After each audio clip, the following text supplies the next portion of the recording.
Hey guys, what's up? Welcome back here to today's edition of Advanced Bass Fishing, and appreciate you guys tuning in for today's episode. And guys, at the time of filming this video, we're in the first week of October, and we have jerkbait season right around the corner. Usually like November, December, January, and February are some of the best months for a jerkbait. And we're going to do a lot of stuff on jerkbaits over the next month or two. We're going to have some deep dive into techniques and how-tos and different type of jerk baits and areas, just because it's probably my favorite way to catch a bass. They're super fun, and jerkbait fishing is probably the most difficult technique to master, so we're going to do a lot of stuff on it. But in today's video, guys, I want to give you guys just sort of an overview, a foundational overview about some important things that you need to know about jerkbaits before we actually get into the nuances and the details. So we're going to have a nice little jerkbait discussion in today's episode. And also, guys, if you do need to stock up on jerkbaits for this coming jerkbait season, I'm going to have my Megabass Jerkbait link in the description of the video. You guys may or may not know that I helped design the Megabass Vision 110 back in the late 90s. Been with Megabass since the early 90s, and they're arguably the #1 jerkbait on the market. They sort of like set the standard and set the bar for everybody else. So I'll have that in my Tackle Warehouse link in the description if you guys would like to pick up a few jerk baits for the season coming up.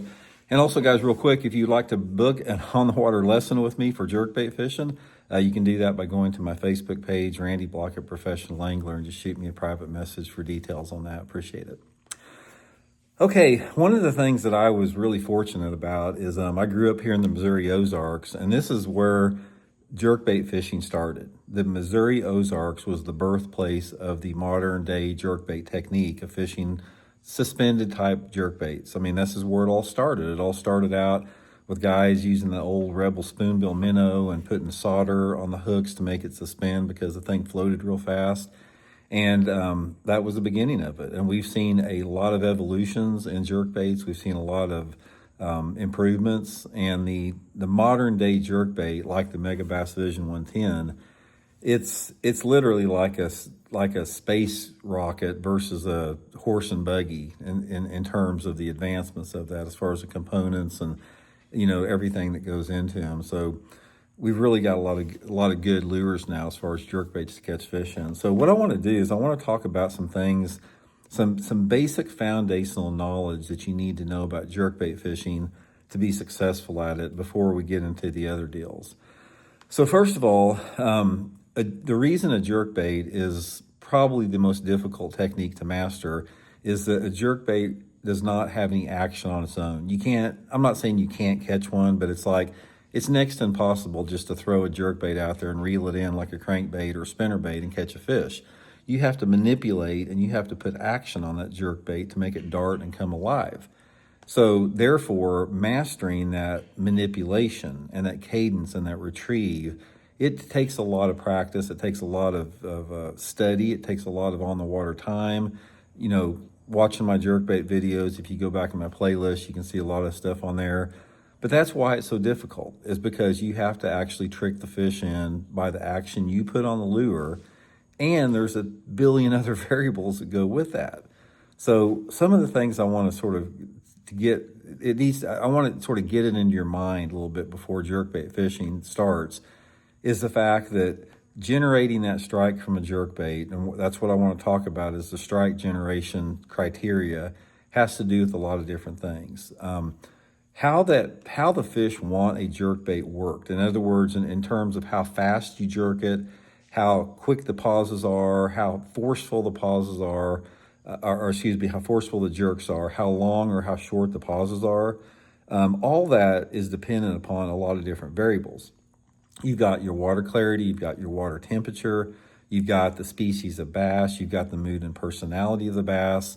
And I don't want to get into that in today's video, but that is one consideration that you have to remember, is you have to key in on that right cadence and speed retrieve to maximize the number of fish you're going to catch on it. The next thing with the jerkbait, which is really, really critical, is depth attainment. Now, depth attainment on a jerkbait, it varies depending upon the situation you're in. Sometimes, like if you're fishing for smallmouth up north in the summertime, you don't want your jerkbait to go very deep. You want to keep it high in the water column. But other times of the year, like in the main jerkbait season of the winter time, you want to get the max depth out of that jerkbait. And the max depth of a jerkbait is affected by a lot of different things. It's affected by the size of line you're using. It's affected by the type of jerkbait you're using. It's affected by the length of your cast, how you work the bait. There's a lot of aspects with that. But one of the things you have to remember about jerkbait fishing in terms of catching quality, consistent fish on it is when that water temperature is below, say, 55 degrees, you really need to get that jerkbait down about as deep as you possibly can in order to maximize the efficiency of that to catch big fish on. And this is even more important if the water's clear. So therefore, understanding how to get your jerkbait down super deep is very critical. And like I said, it has to do with that combination, your line size and your casting length, how you work the bait, everything with that. But what you're going to find, it's like your jerkbait, it starts out, it goes down like this, and it comes to its deepest point, which I call the deepest point, the sweet spot, and then it starts to come up. Now, probably 90% of the bass that you catch on a jerkbait are going to come when that lure is right around the sweet spot, which is the deepest part. Occasionally you'll catch one on the way up, occasionally you'll catch one on the way down, but that sweet spot is where you need to concentrate on. And one of the things that we're going to focus on a lot is what you do during the period of when that jerkbait is in its sweet spot. Now, the sweet spot distance depends on the length of your cast. If you make a fairly short cast, you're not going to have a very long sweet spot. But if you make a really long cast, your sweet spot can be 20 or 30 foot long, which is ideal. So getting a maximum depth out of a jerkbait is a really big deal. That's why I use a spinning rod for all my jerkbait fishing, is because of that extra length there.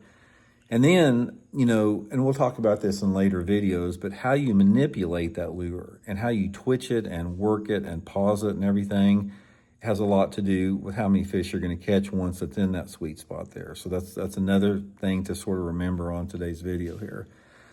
Another thing with that is like you got some basic criteria like that in order to judge how to begin with. In other words, if the water is cold and stained, it's probably going to be better to work that jerkbait a little bit slower. And if the water is cleaner and a little bit warmer, that's when you speed up the jerkbait. But one of the things I want to reiterate in today's video is that I can give you sort of a foundational way to start out that usually works probably about 80% of the time, but 20% of the time, everything that I tell you in these jerkbait videos, you can throw out the window, because sometimes the bass do their own thing. They want colors that may not make any sense. They may want a speed or retrieve that doesn't make any sense. Every bass is unique to itself in terms of what is going to cause them to strike. So one thing to remember in jerkbait fishing more than anything else is you have to experiment a lot with the speed or retrieve and your cadence and your color and that type of stuff, because probably, and one other aspect of this, out of all the lure categories that you have out there, when you're talking in terms of lure color, there's probably not another lure category where color is so important as there is a jerkbait, because a jerkbait is a sight bait. It's like the fish see it. It's usually works better in a little bit cleaner water, and they get a good look at this jerkbait because a lot of times you're pausing it or you're fishing it slow so they can see it really good. And that's why you have so many different colors. Like Megabass has got over 150 colors of jerkbaits, is because the color of jerkbait that works the best changes every day. It changes with your light intensity. It changes with the type of clouds you have. It changes with the wind. Changes with the wind direction and speed both. Water clarity has a big factor on it. The species of bass, whether it's a spotted bass, largemouth, or Kentucky, or smallmouth bass, has a big impact on it. There's a bunch of stuff that affects colors. So that's another thing that you have to do, is you have to hit upon the right color on any given day. So I'm not saying you can't catch fish unless you hit everything perfect, because you're going to catch a few fish even if you make a lot of mistakes. Even if you work the bait wrong and don't have the best color, you might still catch some bass on it. But in order to maximize and really, really get good at a jerkbait fishing, you have to experiment until you find the right cadence, the right pace, the right line, the right color. Everything with that has got to come together. And the more that this stuff comes together, the more fish you're going to catch with it. broad overview again. And that thing, guys, I'll lean you up. I don't want this video I just want this to be an intro jerkbait video. But one of the things I want to leave you with as far as your prep work, getting ready for jerkbait fishing, go with a spinning rod this year. It's like the only jerkbait that I do not fish with a spinning rod is that big 7-inch Megabass Canada, because it weighs like an ounce. But every other jerkbait, I don't care if it's 3 inches long or 5.5 inches long, I fish with a spinning rod. I use that Megabass Addermine spinning rod all the time. A spinning rod, you can make a longer cast. You can finesse the bait better. You can get more action out of it. You can make it come alive a lot easier. You have a better feel with a spinning rod. You can fight the fish better with a spinning rod on a jerkbait. So get you some Megabass jerkbaits and get some spinning rods, you know, for getting ready for all the stuff I'm getting ready to tell you on jerkbait fishing over the next couple months. And it's really going to make a big difference in your fishing. But anyway, guys, I just wanted to throw that out, just get a good intro video in preparation for jerkbait season. And I hope it helps out, and we'll check in later.